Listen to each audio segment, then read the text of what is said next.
Welcome back, folks. It's Darren, 67 to 72, where I work on 1967 and 1972 C10 in bright white. Well, and I got a 72 in Spanish gold. No, 71's in Spanish gold, 72's in Avalon Green. I get so confused.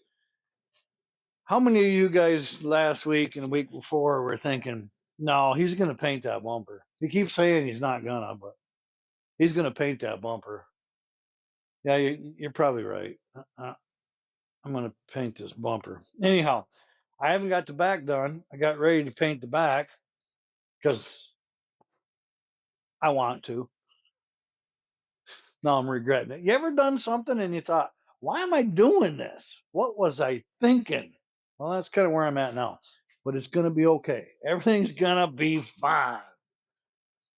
So I had to take these lights out because there's air gaps in here. And when I spray paint or brush, I'm going to get them on my lenses. And let's just take the lenses out. And that would be a smart thing to do. If you want to recoat your front bumper, I would probably suggest that you just take the lenses out, tape off the bulb area, have at or have fun. Because once you get into this, I'll show you. All right, this is this side, driver's side. Doesn't matter. We'll get into it doesn't matter in a minute. So when they stamped this bumper, it's one piece of metal. They did a pretty nice job of stamping it, to tell you the truth. But when they stamped these holes, you can see where it tore the metal on the corners. These are old trucks. They were never meant to be as pretty and fine-tuned as we do. So I got to the point where I thought, well, I kind of want to get this out. And then when I started taking this out, I broke the screw off in there. First one, too. I'm like, doggone, I'm going to have a rough time. So I ended up taking the lenses out. If you get yourself in this predicament, take the lens out. Then you can get to the head of, I'll show over there. But at any rate, this is what I got. And I wanted to clean this up too. This all needs to be rust converted and painted and cleaned up. It's got some water infiltration, so I'll try to, get in there and get this all cleaned out. I'm just going to repaint it white. It was probably some kind of reflective material, but it doesn't look like it. I'm just going to paint it white. That's pretty reflective. We'll be fine. Clean my green socket all out. That's going to take time, and I'm going to use a battery brush. Maybe we'll take care of that conversation at the end of this video. But I got the screws out. Classic, just metal screws. So I'm going to clean this up. I got to drill this one out. I might be able to get a bite on the back side of it with some channel locks, vice grips, something, and get that out and save me from drilling and tapping it. I'd really like to get it out. So let's go to the other side and see how we do together. All right, here we are on the other side. And I should just take my bulb out and do like I told you, but I'm in this far. I got this one loose before I turned the camera on. That's 3 out of 4. So I got one more to do. This is I don't know. I think these are vice grips, but they're the new ones, not the good old ones. These I gotta always, anyway, they're not nothing as good as the old ones. All you do is get it on the head of that screw, give it a good, I said give it a good, and then just start wiggling it. I got a little bit right there, I think. Yeah, a little bit. And then you just, not much to it. A screwdriver just can't do it. That's all. Then it should come right out. Of course, I say that, but now you guys are watching me. Come on, I got her. The only reason it's up here on the bench and it's like, I don't need to do this, but I'll never regret doing it. That's my whole point. So there's this light. Again, crusty, nasty, needs cleaned up. Looks like it needs a new bumper. Yep, that bumper is all crusty. These are, yep. So it's probably a good idea because I was going to start rattling eventually anyway. I think them rubber bumpers are like $2.95. But anyway, we'll get into prices in just a minute. We've got these screws out. I could show you. I hammered on them. I tried to get them loose with a screwdriver, and there's just no way. Of course, I'm putting stainless steel ones back in when I get done, and they will have anti-seize, grease, something on them when I do that. So let's go over to the bench and talk about prices. I know you guys always ask. Before we go over to the bench and talk about prices and pieces and parts and all that, I want to tell you guys, enough, Darren. Get something done. Let's go work already. So I'm cutting in all the white on this box. So the next step is going to be painting these box sides. And I think that's all I got to do. Front's done, right? Yeah. The box sides, I already got the tailgate painted. Then I can figure out how to get my tailgate on there. I want to fit it one time before I weld the bottom. And I have to weld the bottom before I bed liner it. So it's his time. It's go time for Darren to get something done. But I've got all these cut in on the inside. And you'll notice all my blue plastic. That'll be a good conversation. That way, when I'm on the outside and I'm spraying, yeah, I can come up and hit the top. We've already painted the pockets. We did those before. So I can spray this way across the top. And that's already sprayed. And that edge, it might have rough paint on the edge. I say it rough. It might have a little orange peel right on that edge. Easy to sand, like once or twice over with some 1,000 or something. It'll burn through pretty quick on the corner. So that's not going to be an issue. But when I'm painting the outside, I don't have to worry about getting in all them corners and reaching around with my arm and all that. So let's get to the plastic. I'm cheap. I'm as cheap as they come. I like to use a trash bag twice if I can. Well, this plastic, I'll take you over and talk to you about it. But you see, I did the inside and the outside of this entire box. And I did all that with this plastic. Now that inside, outside, all around that box, and I have used about a half a roll. And pretty close. You get 3 rolls for $12.88. I was going to reuse that plastic and wrap it up and it would stick together and be a mess. I decided not to. And because it's the Jeep, I mean, $12 for looks like at least 2 cars, trucks, whatever you want to mask off. Cheap, good, works well. It's 3M, which you know me, I like 3M. I have stocks in 3M if you care, but I don't get anything off of selling these. Certainly from eBay. I don't think I priced eBay, Amazon, whatever. So here it is. You probably can't read it. I'm going to get it closer. It's a 3M plastic with Scotch tape. It is labeled on the inside Scotch and outside 3M. It's sold by this company right here. Can you see that? And we're getting there. There's your part number if you can read it. I'll read off the last ones because it's kind of cramped. CANARF. That Kofot is the company that sold it to me. I don't know. It's a 3M product. I like it. So $12.98. You know me, under $20. Get that. Now let's talk about lenses and stuff. I'll take you over there and show you that. All right, folks. I priced a few things. So these lenses, you can get them for $6.99 on online, but then they want to charge you like $20 shipping. That's silly. Amazon sells them for like $15 a piece. That just seems like too much to me. They also said that they're universal fit, which I think they are, but LMC sells them separate and they have separate part numbers. So they might know something I don't know. Sometimes it has to do with the drain, but I don't even see a drain on these. So I don't know why there's a left and right. Don't quote me on it. That was an LMC thing.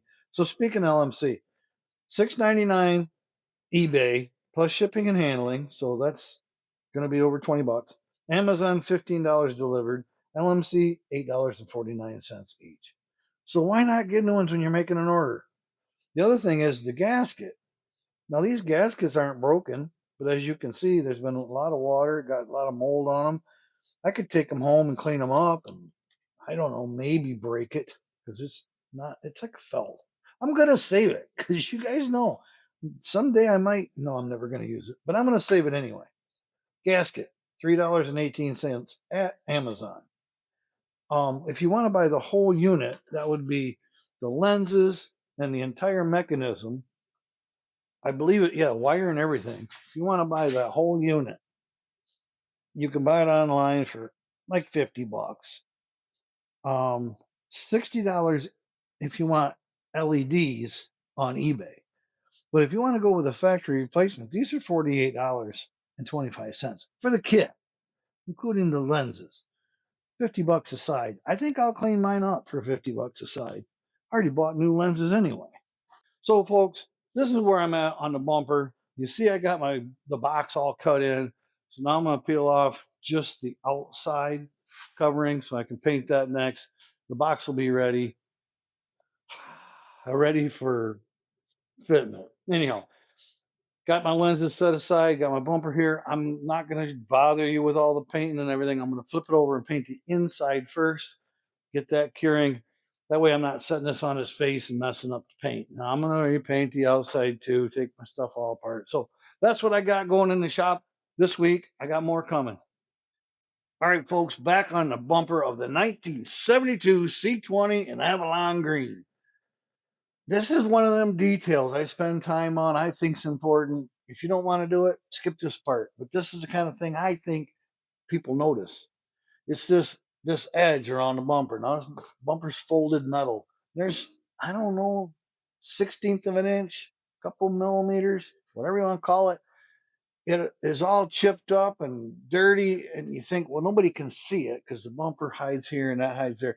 But believe me, it may not be a conscious thing. But we talked about this before, conscious, subconscious, that when you do this, and I'll show you the detail of why in a minute. If you take just a minute, okay, 15, and I do a lot of these 15, so bear with me. I know you guys are like, Darren, why is this guy always monkeying around? Look at that. That's him on the front. I got to redo the front later anyway. Don't worry about it. So what I'm doing is putting a coat on that lip. Just take your brush and wet it and just dab it along that edge. And you'll get that edge painted. And again, people are going to be like, nobody's going to see that. And they might not notice it consciously. But when you walk around a truck and you're looking at it, sometimes you'll think, why do I like that one better? This one, yeah, mosquito, great, Michigan. Finally got 70 degrees out where I can enjoy, and you got to fight them little skeeters. Michigan's a great place to live. Did I get sidetracked? Yeah, it's colder than the dickens, and then one day it gets hot out, and then you're just sweating, miserable, muggy the rest of the year. It's a great place to live. Come join me. Live in Michigan. It's fabulous. I don't even know why I live here. Oh, I know why. Because where else are you going to go? The rest of the world ain't much different. Just complain about what you got. That's what I do. Okay, I'm sorry. Back to the project. So you touch up this edge, whether you can notice it or not, when you're walking around the truck, when it's finished, these bumpers are quite a bit wider than the truck. They did that on purpose because the fronts and backs, well, the front's worse, to be honest. But the fender comes in here and the bumper sticks out past. I've even seen some of these fancy shops that'll take, if you're doing a painted bumper, you can't do it chrome, they'll cut a bunch of relief cuts in this bumper and they'll bend this corner up a little bit, re-weld it and body work it and all that, so that when the fender sits here, the bumper wraps in tighter. It does look sharp, but it wasn't original. This is GM. We're sticking with it. But because that edge all sticks out around the end, when you walk around a vehicle, you may not think, oh, that's not painted. But your subconscious brain will notice when one's done. It's just a sharper, cleaner look. I think you can see it on camera. It just puts that like a pinstripe. It's just nice and crisp. And you can actually see the black background in these corners. Now you could just spray in there. I know you could do that, but I got it coated good. That's why I did it. Let's move along. I got other stuff over here. How about our weekly shop tour? I haven't done that in a while. We'll just take the camera and show you what's going on. The 68 C10 and Bright White. Over there is the 72 Avalon Green. But right here, yep, that door. Remember this door? Yeah, you guys that watch me every week are like, the door again? Well, door number 2. Time to do it. Now, you might remember real quick before I do this, I'm on like coat 5. I already painted the outside. But if you remember, and if you didn't watch, that's fine. It painted out gorgeous. And then I come out to the shop the next day and it dried down and shrank a little bit, and I could see my sanding scratches. See? I'm no professional. I still screw stuff up. So the other side has to be painted again. But basically, I just had to sand like 600, 400, and just get my sand scratches out. And probably a single coat or two will be plenty. On the inside, though, this is finished out pretty good. But there's some things that weren't perfect. I mean, I'm getting old and getting tired, attitudes. You guys aren't in the mood for paint, maybe. I am.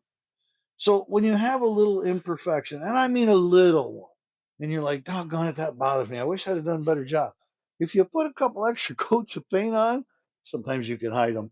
Don't use that as a crutch. Don't intentionally do that. But some of these seams around the folds and the edge of these, you might have a little spot that don't look right. Yeah, fill her up with paint. Again, be careful. It'll drip, it can wrinkle, all that. There's a happy center. Good luck to you. I don't know where it's at. Trial and error. So 5 coats. I'm gonna put probably one more. It's looking so good. You get greedy, you get runs, and you get wrinkles. So I'll probably just go one more good coat over this. It's done. I'll flip it over, put a couple coats on the other side. It'll be done. Then we can put the door in the truck. That's exciting. I'll tell you something else is exciting. Getting this box finished up. Now I've got this header panel painted. You know I painted the insides of the pockets, all the edges, rims, trim. All I gotta do is paint the outside and around the taillights too. And this will be ready to go on the truck. Now some of you are saying, what do you mean ready to go on the truck? You gotta do that. Well, we don't want to do the bed liner yet. At least I don't. Probably not a big deal, but if you do the bed liner off the truck, then when you bolt it into the truck, there's 8 bolts and you're going to have the head showing. It aren't going to be bed linered. Now you can go back and touch them up. I'm not going to pick on that. But for this quality, at least in the beginning, when he gets this truck, I want it to be just a little nicer than he expected. That's always my goal. It's hard to do. Some people have high expectations. Now, I'm sure Tom is going to be very happy. I wasn't implying him at all. He's already come in the shop and he's pleased. I think he's even thrilled, to be honest with you. But that doesn't change my goals. Do as nice a job as you can without making this a full career. I know you guys want to see some things happen, but it's just I gotta have that finished product. So we're gonna paint the outsides of these fenders. We're gonna get it on the truck. Then I'll do the inside bed liner once it's bolted in and adjusted. Then the bed liner will be on, everything clear. So I might yet get to this today. I don't know. The temperature is perfect in here, 63, 64. My paint's warm. It paints nice. I know you're supposed to be 70. You read the can, you follow the directions, but I have found this works better for me. And I'll talk about it real quick. Back to the basics on paint. Prep is everything. Paint is something, but prep is the 99% important. And then how you paint is that 1% to finish it. If you paint at 70 with rattle can, that's cool because you'll have less runs. It dries faster. But I prefer to have it a little cooler that gives that paint time to settle out a little more and get rid of that orange peel before it starts setting up. It's a game. You got to figure out your happy place with it. But for me, 64, 63 to 66. Anyhow, I'm going to try to paint that next. I want to show you these lights. Folks, check these out. They're like brand new, except for the one I threw on the floor. They're in really good shape. It turned out great. You know how rusty they were. Let me show you. So I painted the outside black because, somebody might see it. These were rusted real bad. I used a rust converter. I sanded them, rust converter, prime paint, boom, we're done. This is in good shape. Painted the insides white. Now I was just thinking today, maybe that was a bad idea. Once I get the seal in and you put the light bulb in, I don't want to do it right now because it's not dry enough for me. But I wonder if you see the white around the edges. If you do, I'll do the same thing as a bumper. I'll just come around here with some black paint, touch it up. I don't want to see the white. But the white's really a reflective. It coated the inside good. That's what I wanted. I did use dielectric on my bulbs. Don't normally make these suggestions. There's arguments between dielectric and carbon-based greases. The dielectric is supposed to stop electricity and reduce that corrosion, but you put it on those little connectors. Oh, can you see that? I'm sorry. Put them on those little connectors and you can lose contact. So I don't have a problem with it normally. I put dielectric because these will rust in this socket and you'll never get these back apart. So they go in good. They shouldn't corrode. We'll see. Turned out great. By the way, $48 a piece. I wanted to buy new. I thought about buying new, but for $100, come on, that turned out fine. Nothing wrong with those. So that's it for these. That's it for the bumper for this week. That's it for the door this week. I got to put another coat on, and if I paint that fender box side, You'll have to see it next week. Wrapping things up this week, I wanted to show you the shine on this rattle can paint. It's sometimes it surprises me how good it turns out. Now, I'm going to tell you before I show you, and I want to show you some of this. And I know the camera doesn't show up well, but I'm going to get you some angles where you can tell. Everything turned out great on this door. That's why I want to show it off.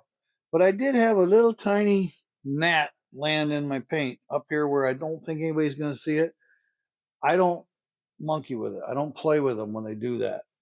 Just leave it there. Unless it's one of them that's alive and it just keeps moving on your paint. Yes, I've had that happen. Listen, we don't have paint shops. This is just doing it in the garage. You're going to have imperfections. By far, this is not a Pebble Beach show truck. Come on. But leave that bug alone if it died and just stayed there. I will either come in with a pick or some tweezers and I'll get it out. I might sand it, I might polish it, I might leave it alone. It's not in a critical spot. If it was down here on the arm where you put your arm all the time, yeah, I'd spend more time. Anyhow, let me get you in real quick, show you a little bit of shine, what you can do with a rattle can. It does have some orange peel, but come on, paint has orange peel, let's be honest. Just gonna try and walk you around and see if we can get some shine off my lights. I mean, for a rattle can, come on, this turned out, look at the shine, turned out wonderful. Try and get that light to go right down there for you. I mean, that's pretty decent, really. And then up here on the armrest part, you can see the shine here. It turned out really good. I know I'm kind of moving you guys around, but I don't want you to be afraid. If you want to do some rattle can in your shop, you can make it turn out pretty darn nice. Don't worry about that one bug or that little spot you didn't sand just right. Nobody's gonna see it, and if they do, whatever. Just trying to make it way nicer than it was. I'm not good with them keeping them lights in a good spot, but you get the idea. I wanted to show you the last little bit on this door because we're not going to talk about this again. Next time you see the door, it'll be going on the truck, and you won't be getting a close look up at it again. Close up look again. Great, turned out wonderful. Be happy with what you got. Be happy with how it turned out. I can walk around and find imperfections. Come on, people, enjoy your truck, enjoy your week. Get something done, even if just one little thing. It will build up. You'll get through your project. But for now, I got more projects, so I gotta go. That's all for this week, folks. Thanks for coming. I hope you had a little bit of fun. We'll see you next week. All right, I gotta go.